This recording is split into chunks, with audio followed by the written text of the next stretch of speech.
Olá, este aqui é o quarto vídeo do nosso webinário sobre soteriologia aqui no Teodidatas e agora nós vamos estudar a soteriologia calvinista, ou mais precisamente os 5 pontos do calvinismo, os famosos 5 pontos do calvinismo. Eu estava já devendo um vídeo sobre os 5 pontos do calvinismo há bastante tempo.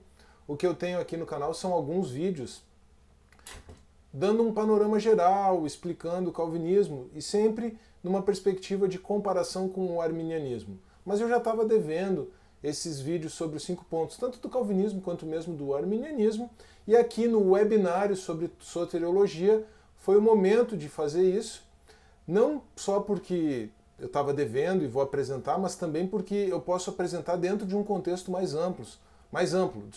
Nós já vimos a questão histórica, o contexto histórico, estudamos a soteriologia luterana, depois, na sequência, vamos estudar o arminianismo, também o molinismo, e eu vou aprofundar assuntos como a predestinação, o problema do mal e assim por diante. Tá ficando bem legal o conteúdo, então, se você ainda não é inscrito aqui no Teodidata, se inscreva, compartilhe o vídeo com os seus amigos, com os seus irmãos em Cristo, para eles acompanharem também. Deixe o seu comentário, isso é muito importante. E vamos prosseguir, então, aqui no nosso webinário sobre soteriologia. Bom, eu vou relembrar algo que eu já tratei no vídeo anterior, no vídeo sobre o luteranismo. Nós precisamos lembrar da diferença do momento histórico e da diferença de personalidade entre Lutero e Calvino. Lutero veio primeiro e combateu na linha de frente da reforma. Calvino veio depois e teve mais fôlego, vamos dizer assim, para sistematizar a doutrina reformada. Além disso, Lutero era um homem de ação e Calvino era um homem de rigor sistemático. E quando nós falamos em calvinismo, na verdade, nós não estamos falando, ou especificamente quando nós falamos nos 5 pontos do calvinismo, nós não estamos falando de pontos que foram apresentados, enunciados por Calvino. Os 5 pontos do calvinismo foram enunciados pelos calvinistas, pelos seguidores do Calvino, já depois da morte de Calvino, no Sínodo de Dort, que aconteceu entre 1618 e 1619, na Holanda, e muito interessantemente, o Sínodo de Dort, na verdade, foi convocado pelos calvinistas como uma resposta à remonstrância arminiana. Então, eu estava seguindo um aspecto cronológico, colocando o luteranismo primeiro, mas a rigor, se eu fosse pensar em termos de enunciação de 5 pontos, os 5 pontos do arminianismo até viriam antes dos 5 pontos do calvinismo. Mas, como o pensamento de Armínio e dos seus seguidores como um todo foi uma espécie de resposta ao pensamento calvinista, então é interessante trabalhar os 5 pontos do calvinismo antes de trabalhar os 5 pontos do arminianismo. Tá? Agora, quais são os antecedentes históricos e quais são os pontos importantes, a formação importante, aí, o contexto importante para nós entendermos a soteriologia calvinista antes de nós passarmos aos 5 pontos do calvinismo propriamente ditos. Primeiro, esse ponto é muito importante, sem isso você não vai conseguir compreender. Primeiro é que você tem a negação do livre-arbítrio em razão do debate Lutero-Erasmo em 1526. E aí Lutero escreve aquela sua obra, Servo-Arbítrio. E por que essa negação do livre-arbítrio é importante no pensamento reformado? Porque o livre-arbítrio era um ponto importante na teologia católica medieval, foi um ponto importante no pensamento agostiniano, mesmo Agostinho tendo enfatizado a graça de Deus e tendo falado em predestinação. O livre-arbítrio era um ponto importante na teodiceia agostiniana, eu vou falar sobre teodiceias e o problema do mal.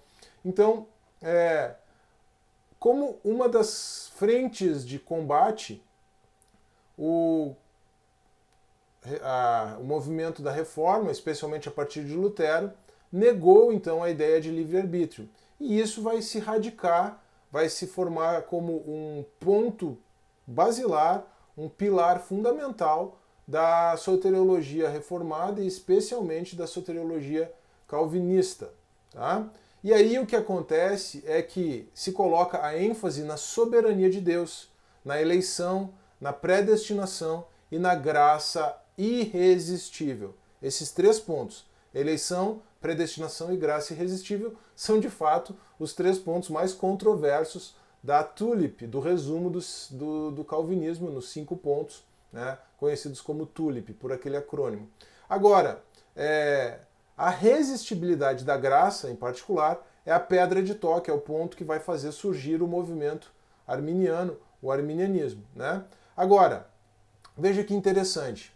Por que essa ênfase na predestinação, na soberania de Deus, naquele contexto da reforma? Também trabalhei isso no primeiro vídeo sobre o movimento, sobre o contexto histórico. Na verdade, o segundo aqui do webinário, né?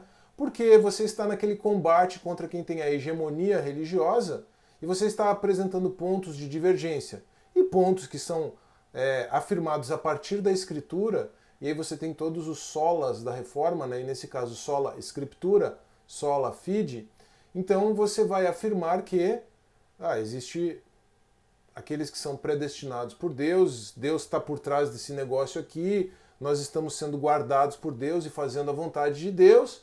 Tudo isso vai acabar de forma não exatamente racional, mas tem um contexto até mesmo bastante passional por trás disso. Tudo isso vai acabar desembocando numa ideia de soberania de Deus, de predestinação e de eleição. Tá? E se a graça é irresistível para os eleitos, então aqueles que não são eleitos e que estão no outro lado, no outro grupo, vão sempre resistir à graça de Deus, ou melhor, eles nem vão ser iluminados pela graça de Deus.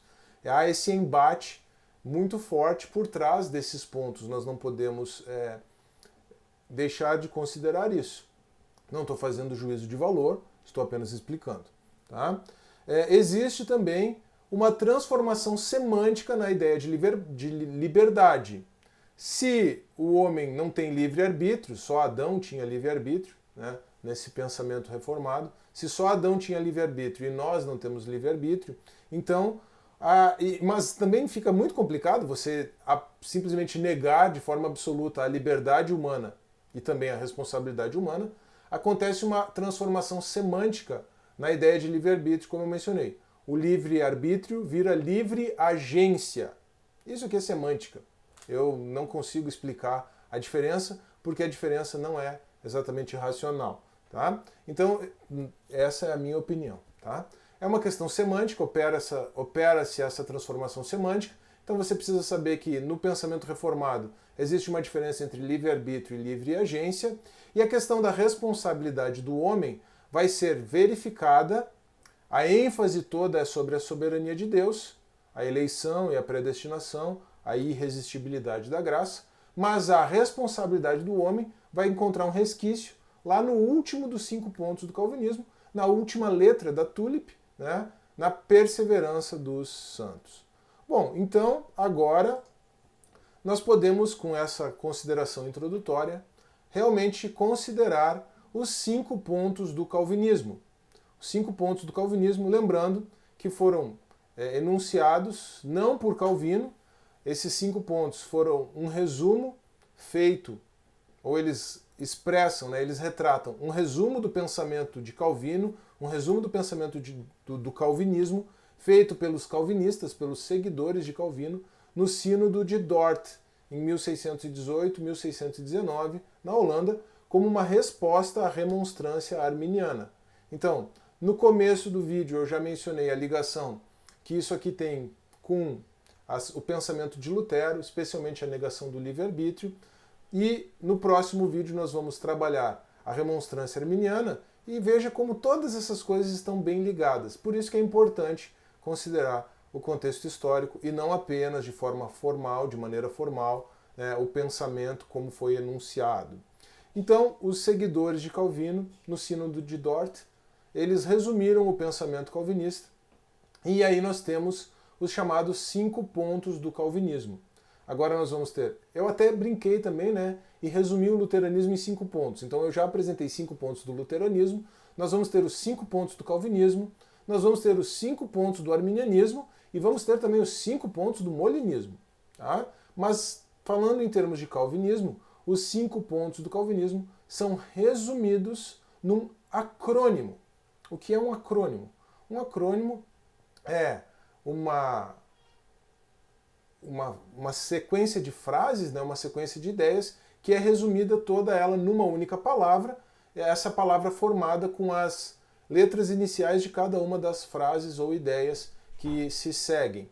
Então, o acrônimo que resume os 5 pontos do calvinismo é o acrônimo TULIP, ou tulipa em inglês, né? TULIP. E eu vou primeiro enunciar cada um dos pontos, né, a partir de cada uma dessas letras, e depois explico um pouquinho. O T significa Total Depravity, ou depravação total do gênero humano. O U significa Unconditional Election, ou eleição incondicional.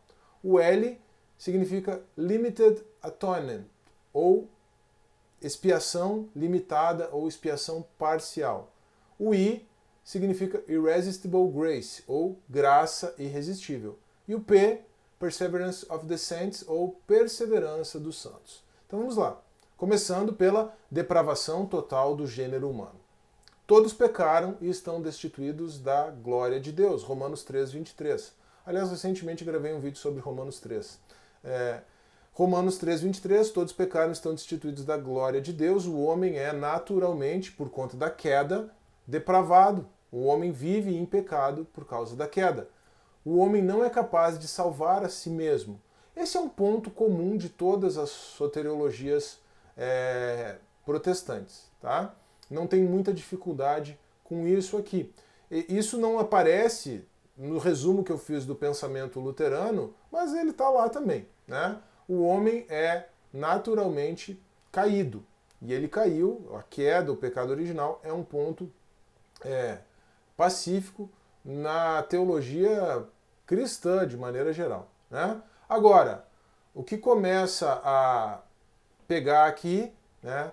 O ponto que já vai falar da soberania de Deus é o segundo ponto, a unconditional election, ou eleição incondicional. Deus, na eternidade, né, a partir da sua soberania, ele escolheu alguns indivíduos para a salvação. E esse aqui é um ponto importante, tá? A eleição calvinista é uma eleição de indivíduos, diferentemente da eleição arminiana, que é uma eleição de um grupo, tá? Grupo, no sentido arminiano, é um grupo indefinido. Indivíduos, no sentido calvinista, são indivíduos definidos.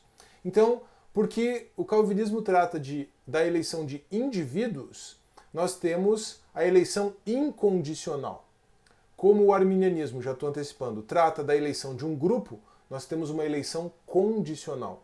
Bom, mas vou deixar para trabalhar o arminianismo, no momento apropriado. A eleição incondicional, ela expressa essa ênfase na soberania, na soberania de Deus, né? Ela está ligada de forma direta à ideia de predestinação.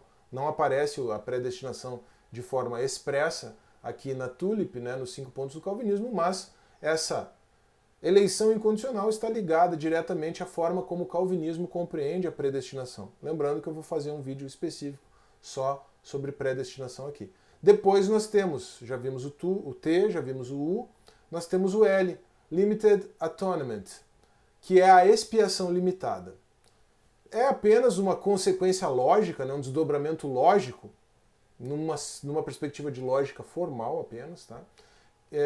Do ponto anterior, que vai nos dizer que Cristo morreu apenas pelos eleitos, expiação parcial.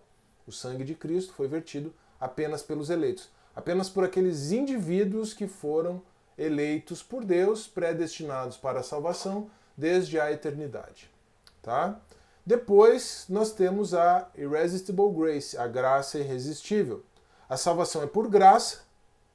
Se a salvação que é por graça, pela fé somente, é concedida por Deus como graça aos eleitos, e se aquelas pessoas são eleitas, são predestinadas para a salvação, então naturalmente, consequentemente, você vai ter que a graça de Deus é irresistível para os escolhidos, para os predestinados. Aqui entra o grande ponto de divergência do arminianismo, que se centra na resistibilidade da graça. Armínio e os seus seguidores, os arminianos, enfatizaram a resistibilidade da graça.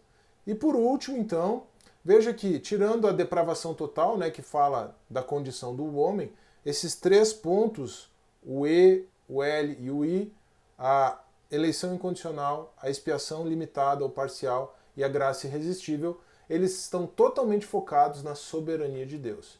É por isso que eu digo que o referencial do calvinismo é colocado sobre a eternidade. Se você entende nesses termos, não é difícil de compreender. O referencial do calvinismo está na eternidade.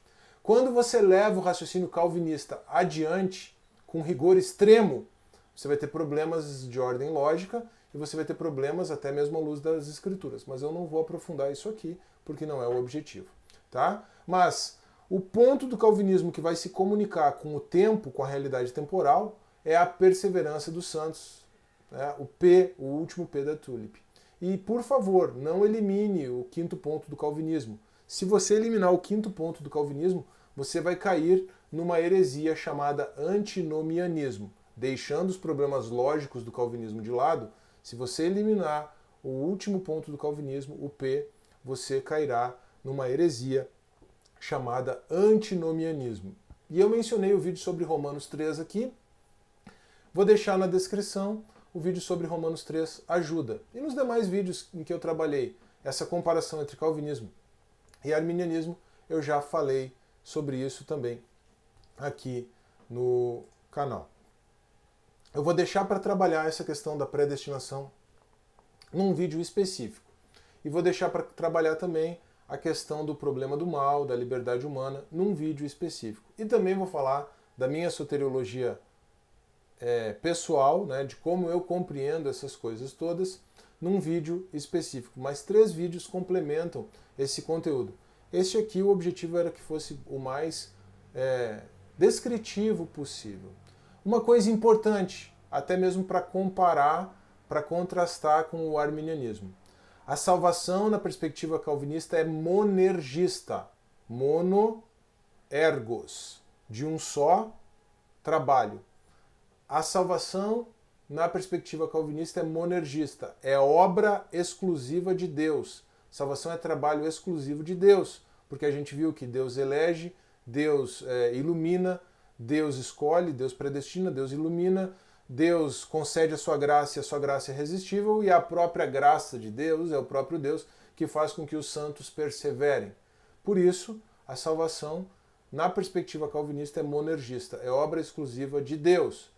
Por isso que a responsabilidade humana fica quase que eliminada, não fosse o P, a perseverança dos santos. Tá? Mas isso é colocado em termos de uma vocação eficaz, né? Deus chama e Deus faz com que aquilo seja levado até o fim, né? Reforçando, salvação monergista, diferente da salvação arminiana, que é sinergista. Mas o arminianismo é o ponto do nosso próximo vídeo, é o tema do nosso próximo vídeo.